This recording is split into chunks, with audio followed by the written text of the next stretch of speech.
Welcome to another edition of the International Sunday School lesson. Today's lesson is entitled Jeremiah's Message. It's taken from Jeremiah 7, 1 through 11, and verses 21 through 23. The Jeremiah's message in today's lesson is often called the Temple Sermon. Many think that Jeremiah 7 and Jeremiah 26 describe the same message from God through the prophet Jeremiah. This message is given during the Great Change.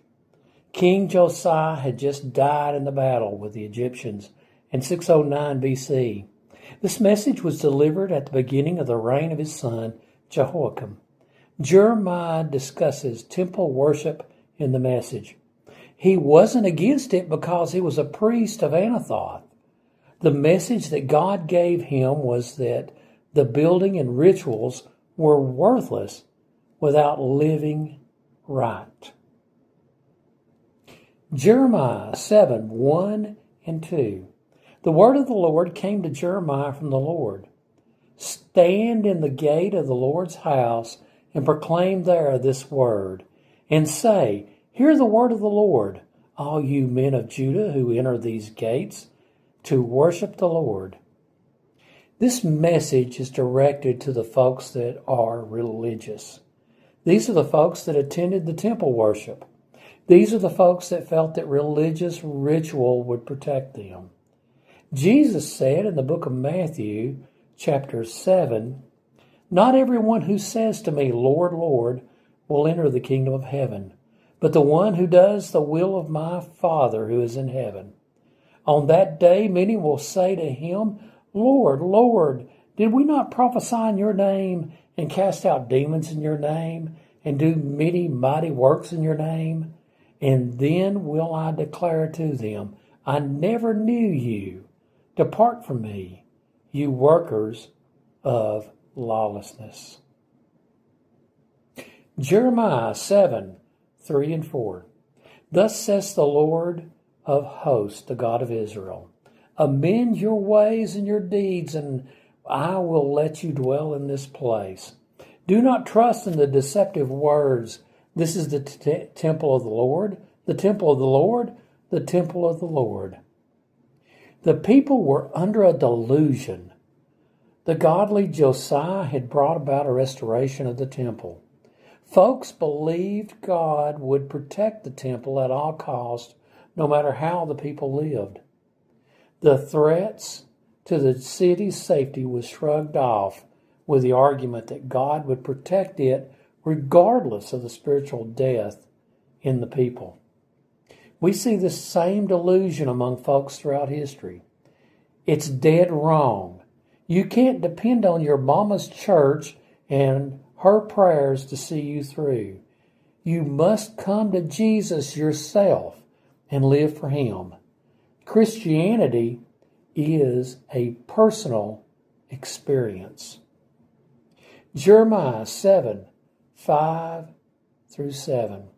For if you truly amend your ways and your deeds, if you truly execute justice one with another, if you do not oppress a sojourner, the fatherless, or the widow, or shed innocent blood in this place, and if you do not go after other gods to your own harm, then I will let you dwell in this place, in the land that I gave of old to your fathers forever. Notice that it doesn't say talk about justice. It doesn't say post about justice. It doesn't say think about justice. This is justice with legs. This is buying a meal for the homeless. This is mowing a widow's lawn. This is tipping your server that has been on their feet all day and has needy kids at home. This is showing an immigrant courtesy and respect. This is not taking advantage of folks because you can. Years ago, when I had my software company, one of the title pawn shops in town wanted me to write their office software. We were hard up for money at the time. In fact, I'm surprised the IRS didn't send me a letter of condolences when I filled out my taxes. The title pawn was going to pay well. I sat down and then found out what they were charging folks in interest. I couldn't do it. Now, friends, I'm sure not everyone in the title pond business is that predatory as this gentleman, but it would have been nearly mathematically impossible for those customers to have got their car back from him. They would have been giving their car away for a token amount. I just couldn't be a part of it. Now, everyone has a right to make money off of their efforts. It's not a sin to make money. But it is a sin to be predatory. No one has a right to drive folks in the ground just because those people are between a rock and a hard place. Christians should never be an oppressor. Jeremiah 7:8-11. Behold, you trust in deceptive words to no avail.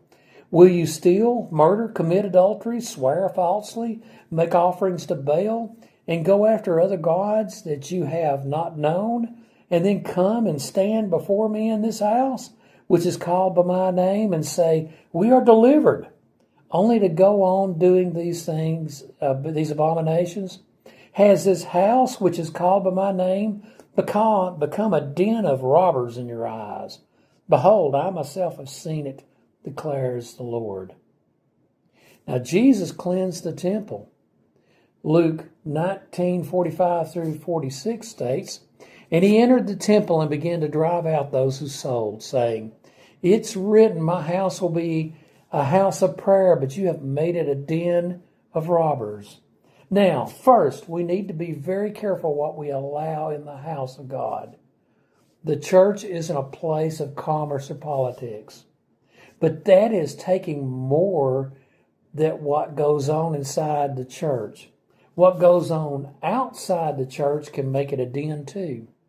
It's still a den of robbers if you never sell a thing inside the church, and most of the folks are cheating on their taxes.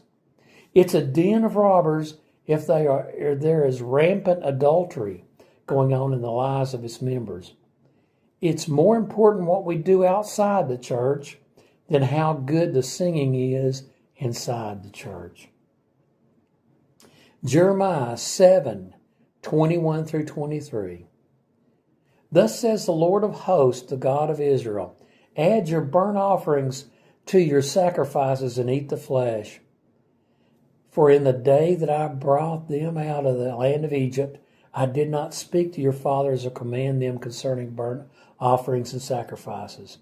But this command I gave them, obey my voice, and I will be your God, and you shall be my people, and walk in all the way that I command you, that it may be well with you.